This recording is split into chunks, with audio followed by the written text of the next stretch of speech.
யாருன்னா கார்த்திகா தான். அடுத்தது ரெண்டாவது விஷயம் பார்த்தீங்கன்னா என்எம்எம்எஸ் எக்ஸாம், இதே எக்ஸாம்ல செலக்ட் ஆகி மாசம் 1000 ரூபாய் பணத்தை வாங்கிட்டு இருந்த பொண்ணும் கார்த்திகா தான். அடுத்தது பார்த்தீங்கன்னா உண்மை நேர்மைன்னா இன்னை வரைக்கும் நாங்கள் எடுத்துக்காட்டா சொல்லக்கூடிய ஒரே பொண்ணு யாருனாக்க கார்த்திகா தான். இப்போ இந்த ஊர்ல இப்போ முதல் முறையா அதாவது அரசாங்கத்தினுடைய உதவி மூலம் எம்பிபிஎஸ் படிக்கக்கூடிய பொண்ணு கார்த்திகா தான். இதில் பார்த்தீங்கன்னாக்க நம்ம தனிப்பட்ட முறையில் நம்ம ஒரு எம்பிபிஎஸ் சீட்டு படிக்க வைக்கணும் அப்படின்னா கிட்டத்தட்ட 1 கோடி ரூபாய் செலவாகும்.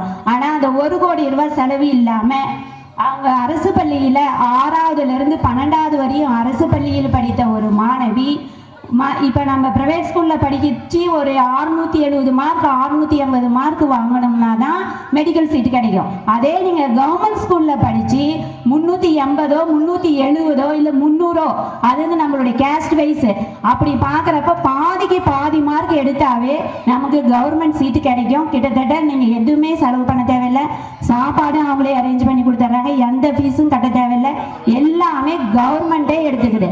அதுக்கு நீங்கள் என்ன பண்ணணும்னா இப்பையிலிருந்தே அரசு பள்ளியில மாணவர்களை சேர்க்கணும். 6வதுலேருந்து 12வது வரையும் அரசு பள்ளியில படிக்கணும். இடையில ஒரு வருஷம் மாறினாலும் அந்த ஸ்கீம்ல நாம எலிஜிபிள் ஆக மாட்டோம்.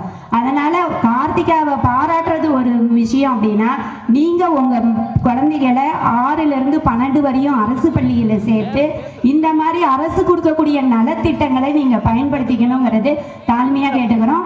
அதனால ஊருக்கே பெருமை சேர்த்த கார்த்திகாவுக்கு ஓகோட கைத்தட்டுங்க பார்க்கலாம். இதுதானே கைத்தட்டு? பத்தல நல்லா